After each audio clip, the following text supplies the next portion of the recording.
Korea or Japan match. For your Japan. Yeah. Congratulations again.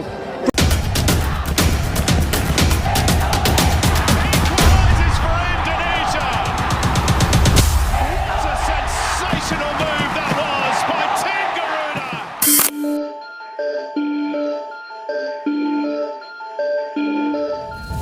Keberhasilan timnas Indonesia U23 mencetak sejarah dengan lolos ke babak 8 besar Piala Asia U23 2024 mendapat sorotan dari dunia internasional, termasuk media Jepang. Timnas Indonesia U23 melenggang ke babak 8 besar usai menang telak 4-1 atas Yordania pada matchday terakhir grup A. Publik internasional menyoroti peningkatan sepak bola Indonesia, terutama saat berkiprah di Piala Asia U23 2024 ini. Tak ketinggalan, media Jepang Nikkei Sport turut mengulas keberhasilan timnas Indonesia U23. Mereka juga menyebut nama Pratama Arhan yang pernah berkarir di Jepang dan Justin Hubner yang kini membela Cerezo Osaka.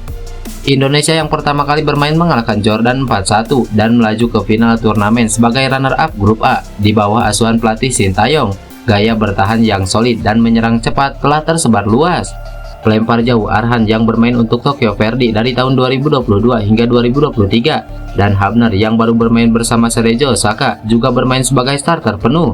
Sekitar 5.000 penggemar yang bersorak datang ke venue untuk bersorak, ujar Nikkei Sport.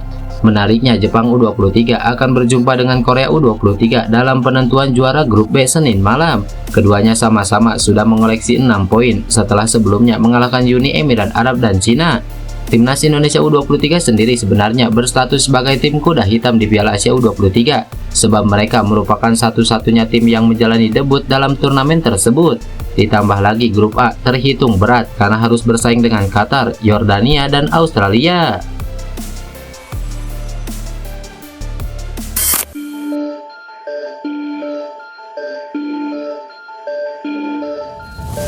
Akun X Piala Asia @ASEAN Cup angkat topi dengan timnas Indonesia U23. Tim berjuluk Garuda Muda itu berhasil lolos ke babak 8 besar Piala Asia U23 2024 di Qatar.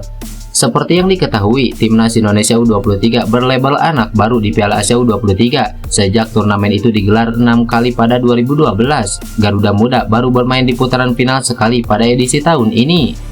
Status debutan tidak membuat timnas Indonesia U23 menjadi bulan-bulanan di Piala Asia U23. Sebaliknya, Garuda Muda menunjukkan dominasinya di penyisihan grup.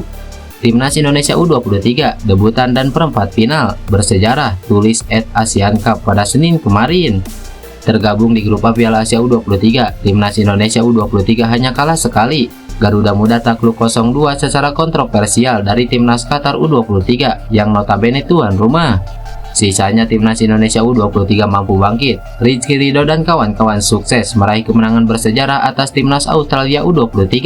Terbaru, timnas Indonesia U23 berhasil menghabisi Yordania 4-1 dalam partai terakhir grup A Piala Asia U23 di Abdullah bin Khalifa Stadium. Di babak 8 besar Piala Asia, timnas Indonesia U23 selaku peringkat kedua grup A bakal menghadapi posisi pertama grup B yang untuk sementara dipegang oleh Korea Selatan U23.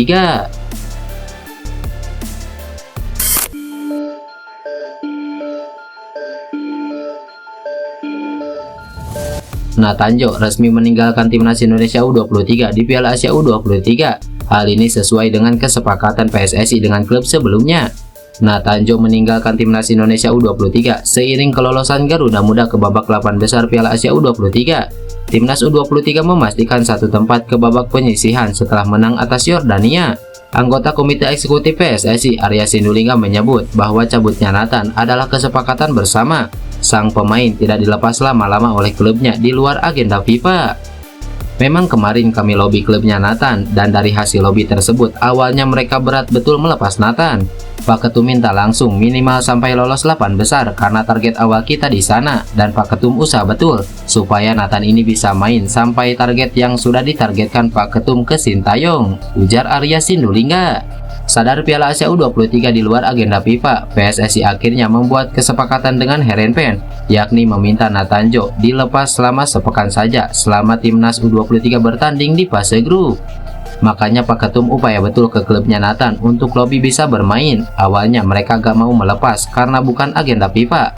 tapi akhirnya dikasih lepas ketika kami meminta sampai 8 besar atau lolos grup. Dan sekarang sudah lolos grup, dan memang itu lobby dan usaha yang kami lakukan ke klubnya Nathan, seperti itu, jelas Arya Sindulingga. Pemain pinjaman Swansea City itu diplot sebagai pengganti ipar Jenner yang sempat absen karena terkena kartu merah. Secara mengesankan, Nathan tampil cukup baik di lini tengah, meski posisi bermain aslinya adalah bek sayap.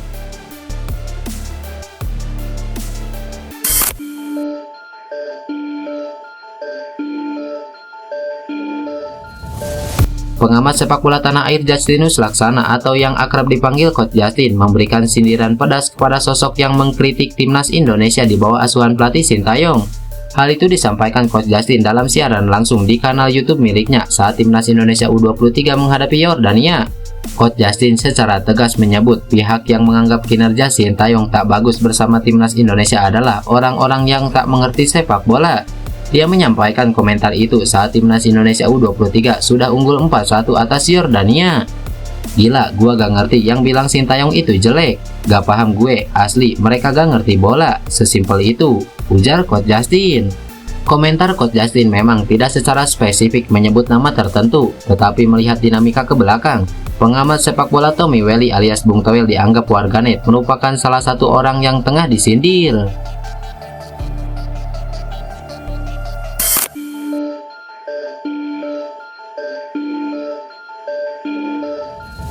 PSSI akhirnya memperpanjang kontrak Sintayong hingga 2027 usai membawa timnas Indonesia U23 lolos ke perempat final Piala Asia U23. Masa depan pelatih asal Korea Selatan itu sudah terjawab saat Ketua Umum PSSI Erick Thohir mendatangi ruang ganti pemain usai pertandingan. Dalam unggahan video Instagram pribadinya, Erick Thohir memberikan ucapan selamat kepada Sintayong beserta pemain timnas Indonesia U23. "Jadi, pelatih tetap bersama kami," kata Erick Thohir. Dengan serentak, pemain timnas Indonesia U23 kompak menjawab ya. Kontrak pelatih timnas Indonesia Sintayong sebelumnya telah menjadi bahan pembicaraan di antara para fans timnas Indonesia selama beberapa waktu terakhir. Pasalnya, masa bakti Sintayong akan berakhir pada Juni nanti, dan hingga kini belum ada pembaruan kontrak untuknya. Namun unggahan Erick Thohir di Instagram mengindikasikan bahwa Sintayong akan diperpanjang.